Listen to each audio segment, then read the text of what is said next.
ಎಲ್ಲರಿಗೂ ನಮಸ್ಕಾರ. ನೋಡ್ರಿ, ಈಗ ನಾವು ಬಂದೀವಿ ಗೊಡ್ಚಿಗೆ. ನಮ್ಮ ಮಂದಿಯವ್ರಿಗೆ ಮಹಾಶಿವರಾತ್ರಿ ದಿನ ಅಲ್ಲೆಲ್ಲ ಹರಕೆ ಎಲ್ಲ ತೀರಿಸಿ ನಮ್ಮೂರಿಗೆ ಇಟ್ನಾಳಕ್ಕೆ ಹೊಂಟಿದ್ರಿ ನಾವು. ಇಲ್ಲೇ ನಾವು ನಮ್ಮೂರಿಗೆ ಹೋಗ್ಬೇಕಾರ ಗೊಡ್ಚಿ ಮೇಲೆ ಹಾಸಿ ಹೋಕ್ಕೇವಿ. ಗೊಡ್ಚಿ ಈರಣ್ಣನ ಸ್ವಲ್ಪ ದರ್ಶನ ಮಾಡ್ಕೊಂಡು ಹೋದ್ರತಂತಂದು ನಾವು ಬಂದೀವಿ. ನೋಡ್ರಿ, 1 ಗಂಟೆ ಆಗಿತ್ತು ನಾವು ಗೊಡ್ಚಿಗೆ ಬಂದಾಗ. ಫುಲ್ ಬಿಸಿಲು ಭಾಳ ಇತ್ತು, ಭಾಳ ನೆಲನೂ ಭಾಳ ಕಾದಿತ್ತು, ಪರಿಶೆಲ್ಲ ಸುಡಾಕತ್ತಿದ್ದು. ದೇವ್ರ ದರ್ಶನ ಮಾಡ್ಕೊಂಡು ಹೋದ್ರತಂದು ಬಂದೀವಿ ನೋಡ್ರಿ. ಸ್ಟೈಲ್ಸ್ ಇದ್ವಲ್ರಿ ಕಾದಿದ್ದು, ಕಾಲು ಇಡಂತಲೇ ಭಾಳ ಬಿಸಿಯಾಗತ್ತಿದ್ದು. ನಂದಂತೂ ಭಾಳ ಕಾಲು ಸುಡಾಕತ್ತಿದ್ದು. ಹಂಗೆ ಒಳಗೆ ಹೋದೀವಿ ದರ್ಶನ ಮಾಡ್ಕೊಂಬರಕ್ಕೆ.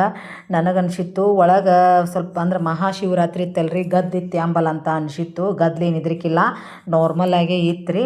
ನಾವು ಒಳಗೆ ಹೊಂಟೀವಿ ನೋಡ್ರಿ ದರ್ಶನ ಮಾಡ್ಕೊಂಬರಕ್ಕೆ. ಅಲ್ಲೇ ದೇವ್ರ ಗುಡಿ ಒಳಗೆ ಗರ್ಭಗುಡಿ ಒಳಗೆ ಹಿಡಿಬೇಕಂತ ಮಾಡಿದ್ನಿ ರೀ. ಅಲ್ಲಿ ಅಲಾವ್ ಇಲ್ಲ ಅನ್ನಕತ್ರು. ಹಂಗನಂತಲೇ ಮತ್ತು ನಾವು ದೇವ್ರ ದರ್ಶನ ಮಾಡ್ಕೊಂಡು ಹೊರಗೆ ಬಂದೀವಿ. ಹೊರಗೆ ಬರೋ ಹೊತ್ನ್ಯಾಗ ಪೂಜಾರಿ ಅನ್ನಕತ್ತರಿ ಮಹಾಪ್ರಸಾದ ಚಲೋ ಆಗೈತಿ, ಮತ್ತು ಮಹಾಪ್ರಸಾದ ತೊಗೊಂಡು ಹೋಗ್ರಿ ಅನ್ನಕತ್ರು. ಅವತ್ತು ನಂದು ಮಹಾಶಿವರಾತ್ರಿ ಇದ್ದ ಸಂಬಂಧ ನಂದು ಉಪವಾಸ ಇತ್ತು. ಒಳ್ಳೆ ನಮ್ಮ ಮನೆಯವರು ನಮ್ಮ ಹುಡುಗರು ಮಹಾಪ್ರಸಾದ ತೊಗೊಳಕ್ಕೆ ಹೋದ್ರು ನೋಡ್ರಿ ಅವರು. ನಾನು ಅವತ್ತಲ್ಲಿ ಕೇಳೀನಿ ಅಲ್ಲೇ ಮಹಾಪ್ರಸಾದ ಅಂದರೆ ಎಷ್ಟೊತ್ತಿಂದ ಎಷ್ಟೊತ್ತಿಗೆ ಇರ್ತೈತೆ ಅಂತ ನಾ ಕೇಳೀನಿ.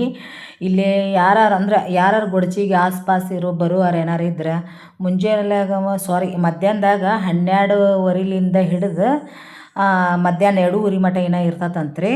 ಹೊಳ್ಳೆ ರಾತ್ರಿ 8ರಿಂದ ರಾತ್ರಿ 9:00 ಮಟ ಇರ್ತತಂತ್ರಿ ಮಹಾಪ್ರಸಾದ. ನೋಡ್ರಿ, ಚಲೋ ಇತ್ತು. ಅವತ್ತು ನಮ್ಮ ಹುಡುಗರು ಮತ್ತು ನಮ್ಮ ಮನೆಯವರು ಮುಂಜಾನೆ ಸುಟ್ಟು ಏನು ಊಟನ ಮಾಡಿರ್ಕಿಲ್ಲ. ಯಾಕಂದ್ರೆ ನಾವು ಬೆಳಗ್ಗೆ ಮುಂಜಾನೆ ಕೊಲ್ಲಾಪುರದಾಗಿಂದ 6 ಗಂಟೆಗೆ ಅಂದ್ರೆ ಬಂದಿದ್ವಿ. ಅಲ್ಲಿ ನಮ್ಮೂರು ಮೇಗುಂಡ್ಕೊಳ ಬಸವಣ್ಣಗೆ 11 ಗಂಟೆಗೆ ಅಂದ್ರೆ ಹೋಗಿದ್ವಿ. ಅಲ್ಲೆಲ್ಲ ದೇವ್ರ ದರ್ಶನ ಮಾಡ್ಕೊಂಡು ಎಲ್ಲ ಹರಕೆ ಎಲ್ಲ ತೀರಿಸಿ ಬಂದೀವಿ ರೀ. ಅಂದ್ರೆ ನಡುವೆ ಏನು ಹಿಂಗೆ ಏನು ಊಟ ಗೀಟ ನಾಷ್ಟ ಆತು ಏನು ಮಾಡಿರ್ಕಿಲ್ಲ. ಮತ್ತು ಅಂದ್ರೆ ಗೊಡ್ಚಿಗೆ ಹೋಗಿ ದೇವ್ರ ದರ್ಶನ ಮಾಡ್ಕೊಂಡು ಅಲ್ಲೇ ಮುಂದೆ ಏನಾರು ತೊಗೋಬೇಕಂತ ಅನ್ನತ್ತಿದ್ರು ನಮ್ಮ ಮನೆಯವರು.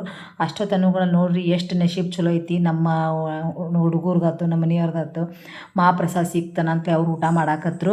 ನಾ ಸ್ವಲ್ಪ ಅಲ್ಲೇ ಕುಂತಂಗೆ ಮಾಡಿ ಹೊರಗೆ ನಾ ಬಂದರೆ ಅಂದ್ರೆ ಹೊರಗೆ ನೋಡಾಕತ್ತಿ ಗುಡಿ ಹೆಂಗೈತೆ ಅಂತ ಸ್ವಲ್ಪ ಹೊರಗೆ ಬಂದ್ರಿ. ಭಾರಿ ಚಲೋ ಐತಿ ಗುಡಿ. ಮತ್ತು ಹೊರಗೆಲ್ಲ ಟೈಲ್ಸ್ ಪರಿಶಿ ಹಾಕ್ಯಾರಲ್ರಿ, ಭಾಳ ಸುಡ್ತಿದ್ದು ಪರಿಶಿ.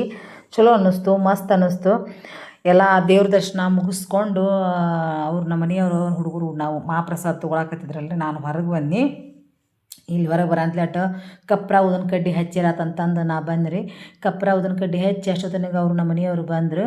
ಹಂಗೆ ಬರಂತಲೇ ಹೊಲಕ್ಕಂದು ಹಾಶು ಆದ್ರತಂತಂದು ನಮ್ಮ ಮನೆಯವ್ರು ಅನ್ನಕತ್ರಿ. ಯಾಕಂದ್ರೆ ನಮ್ಮ ಇಟ್ನಾಳಕ್ಕೆ ಹೋಗ್ಬೇಕಾರೆ ನಡಕ್ಕೆ ಹಾದಿ ಐತ್ರಿ, ಹೊಲದ ಮೇಲೆ ಹೋಕ್ಕೀವಿ ನಾವು. ಇಲ್ಲಿ ನೋಡ್ರಿ ಹೊಲಕ್ಕೆ ಬಂದೀವಿ. ಜೋಳ ಚಲೋ ಐತಿ. ಜೋಳ ಯಾವ್ದು ಸಣ್ಣ ಗಿಡ ಇದ್ದಿದ್ದು ಕಿತ್ಕೊಂಡು ಹೋಗ್ಯಾರ ದನಗಳಿಗೆ. ಒಳ್ಳೆ ಜೋಳ ಇದ್ದಿದ್ದು ಬಿಟ್ಟಾರ ನೋಡ್ರಿ. ಜೋಳ ಚಲೋ ಐತಿ. ಏನಿಲ್ಲ ಅಂದರೂ 4 ಚೀಲ 3 ಚೀಲರ ಜೋಳ ಆಗ್ಬೋದು ರೀ 4 ಎಕರೆ ಒಳಗೆ. ಯಾಕಂದ್ರೆ ಇಷ್ಟು ಬಂದಿದ್ದ ನಮ್ಮ ಪುಣ್ಯ ಅನ್ನೋದು. ಯಾಕಂದ್ರೆ ಈ ಕಡೆ ಸತ್ತಿಗೇರಿ, ಇಟ್ನಾಳ ಮತ್ತು ಚಂದ್ರಗಿ ಇವೆಲ್ಲ ಒಣವೇ ಹೊಲ ರೀ. ಈ ಕಡೆ ಎಲ್ಲ ಮಳೆ ಆದಾಗ ಬೆಳೆ ಈ ಕಡೆ ಎಲ್ಲ. ಮತ್ತು ಇಷ್ಟು ಬಂದಿದ್ದ ನಮ್ಮದು ಪುಣ್ಯ ಅನ್ನೋದು ಇದೇ ಹೊಲ. ಮತ್ತು ಈಗ ಕಡ್ಲಿ ಹಾಕಿ ಕಡ್ಲಿ ತೊಗೊಂಡಿದ್ದೀವಿ ನಾವು. ಈಗ ಜೋಳ ಬಂದೈತೆ ಅನ್ನಂತಲೇ ಇನ್ನೊಂದು ಸ್ವಲ್ಪ ಹಸಿ ಐತೆ ಅನ್ನಂತಲೇ ಬಿಟ್ಟೀವಿ ನಾವು. ಯಾವಾರ ಗಂಡಾಳಿದ್ದು ಅಂದ್ರೆ ನೋಡಿ ಕಿತ್ತು ರಾಶಿ ಮಾಡ್ಬೇಕಂತ ಅನ್ಕೊಳಕತ್ತಿದ್ವಿ ನಾವು. ಮಾತಾಡ್ಕೊತ ಬರತ್ತಿದ್ವಿ ನಮ್ಮ ಮನೆಯವರು ನಾವು. ಚಲೋ ಐತ್ರಿ ಜೋಳ. ಮತ್ತು ಈ ಕಡೆ ಎಲ್ಲ ಮಳೆ ಆದಾಗ ಬೆಳೆ ಮತ್ತು ಇಷ್ಟು ಬಂದಿದ್ದು ಅನ್ನೋದು ನಮ್ಮದು ಒಂದು ನಶೀಬ್ ಅನ್ನೋದು. ಈ ಕಡೆ ಬರಂತಲೇ ನಮ್ಮ ಹುಡುಗರು ಹುಂಚಿ ಗಿಡ ನೋಡಿರ ಅಂದ್ರೆ ಮುಗ್ದ ಹೋತು. ಹುಂಚಿಕಾಯಿ ಹರ್ಕೊಳ್ಳೋದ್ರಾಗ ಅವರು ಇರ್ತಾರೆ. ಯಾಕಂದ್ರೆ ಹುಂಚಿ ಗಿಡ ಚಲೋ ಐತ್ರಿ. ಅದು ಹುಳಿ ಏನು ಅಷ್ಟೊಂದು ಇಲ್ಲ, ನಾರ್ಮಲಾಗಿ ಐತಿ. ಈ ಕಡೆ ಎಲ್ಲ ಬಂದೀವಿ. ಜೋಳ ಎಲ್ಲ ಚಲೋ ಐತಿ ನೋಡೋಕ್ಕೆಲ್ಲ. ಯಾಕಂದ್ರೆ ಈ ವರ್ಷಿನ ಕಾಲಕ್ಕಂದ್ರೆ ಜೋಳ ಅಂದ್ರೆ ಮನ್ಯಾಗ ತುಂಬ್ತತಿ ರಾಶಿ. ಏನು ಕಾಳು ಕಡಿದು ಏನು ಚಿಂತಿಲ್ಲ ಈ ವರ್ಷ. ಅದಂತೂ ಖುಷಿ ನನಗಂತೂ. ಜೋಳ ತೆನಿ ನೋಡತ್ಲೆ ಚಲೋ ಅನ್ನಿಸ್ತು. ಯಾಕಂದ್ರೆ ನಾ ಕಡ್ಲಿ ಮಿಷಿನ್ ಹಾಕ್ಸೋದ್ನ್ಯಾಗ ನಾವು ಬಂದಿದ್ವಿ. ಅವಾಗ ಸ್ವಲ್ಪ ಹಸಿ ಇತ್ತು. ಈಗ ಅಷ್ಟೇ ಇನ್ನೊಂದು ಸ್ವಲ್ಪ ಹಸಿ ಐತಿ, ಜಲ್ದಿ ಕೊಯ್ದು ಬೇಡ ಅಂತ ಅನ್ನಕತ್ತಿದ್ರು. ಇನ್ನೊಂದು 8 ದಿನ ಹೋಗಲಿ, ಇನ್ನೊಂದು 8 ದಿನ ಹೋಗಿ ಯಾರು ಗಂಡ ಕೇಳಿ ಕಿತ್ತು ಇದನ್ನು ರಾಶಿ ಮಾಡಿರತ್ತಂತಂದು ಅನ್ನಕತ್ತಿದ್ರು ನೋಡ್ರಿ. ಕಿತ್ತ ಬಂದೀವಿ ಗಾಡಿಗೆ. ಇನ್ನೂ ಹೋಗ್ಬೇಕಿನ್ನ ಟೈಮಿಂಗ್ ಆದರೆ ಕೊಲ್ಲಾಪುರಕ್ಕೆ 3:30 ಆಗಿತ್ತು. ಬಂದೀವಿ. ಹಂಗೆ ಮನೆಗೆ ಹೋದೀವ್ರಿ. ಅಲ್ಲೇನು ಹಿಡಿವೈತಿ ಏನು ಹಿಡಿಲಿಲ್ಲ.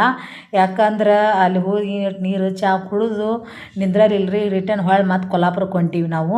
ಇಲ್ಲಿ ನೋಡ್ರಿ ಅಲ್ಲೇ ನಮ್ಮ ಅತ್ತೆಯರು ಅಲ್ಲೇ ಉಳಿದ್ರಿ. ಅವ್ರು ಇಟ್ನಾಳದಾಗ ಇರ್ತಾರಲ್ರಿ. ಅವ್ರಿಗೆ ಅಲ್ಲೇ ಬಿಟ್ಟು ಚಾ ನೀರು ಕುಡಿದು ಬಂದೀವಿ. ಇಲ್ಲಿ ನೋಡ್ರಿ ಗಾಡ್ಯಾಗ ನೋಡ್ರಿ ನಮ್ಮ ಹುಡುಗರು ನೋಡಿ ಹಿಂಗೆ ಹಿಂದೆ ಕುಂತ್ರಂದ್ರೆ ಇಷ್ಟೊತ್ತಿ ಇಬ್ಬರು ಅಣ್ಣ ತಂಗಿದ ಗದ್ಲಾಟ ಇಷ್ಟೊತ್ತಿ ಹಿಡಿಸ್ತಾರ. ಹಂಗೆ ಬರಂತಲೇ ಬಂದಿಂದ ಏನು ಹಿಡಿಲಿಲ್ಲ. ಕೈ ಮರೀತಿ ತಕ್ಕೊಂಡು ದೇವ್ರ ಮುಂದೆ ದೀಪ ಹಚ್ಚಿ ಒಟ್ಟು ಚಾ ಕುಡ್ದೀವಿ. ನಮ್ಮ ಹುಡುಗರು ನೋಡ್ರಿ ಅವತ್ತು ಸಂಜೆ ಮುಂದಟ್ಟು ಏನಾರು ಮಾಡ್ಬೇಕಲ್ರಿ, ಕೊತ್ತಂಬರಿ ಸೋಸಾಕತ್ತಿದ್ರು ಅವರು. ಜ್ಞಾನ ಅವ್ರಿಗೆ. ನಮ್ಮ ಮನೆಯವರು ನಿಂದ್ರಲಿಲ್ಲ, ಚಾ ಕುಡ್ದಾರನ ಹಾಲು ಹಾಕಕ್ಕೆ ಹೋದ್ರಿ ಅವರು. ಇಲ್ಲಿ ನೋಡ್ರಿ ದೇವ್ರ ಜಗಲಿ ತೋರಿಸ್ತೇನೆ. ಮುಂಜಾಲಾಗತಿ ಪೂಜೆ ಮಾಡೋದೈತಿ, ಏನು ಹಿಡಿದಿರ್ಕಿಲ್ರಿ, ಯಾಕಂದ್ರೆ ಭಾಳ ಮುಂಜಾಲ ಗಡಬಡಿ ಇತ್ತು ನನಗೆ. ಅಷ್ಟೇ ದೇವ್ರಿಗೆ ಅಂದ್ರೆ ಇವತ್ತು ಉಪವಾಸ ಅಲ್ರಿ, ನಿರಂಕಾರ ಹಣ್ಣು ಹಂಪಳ ಅಷ್ಟೇ ಇಟ್ಟಿದ್ನಿ ದೇವ್ರಿಗೆ ಎಡಿಗೆ.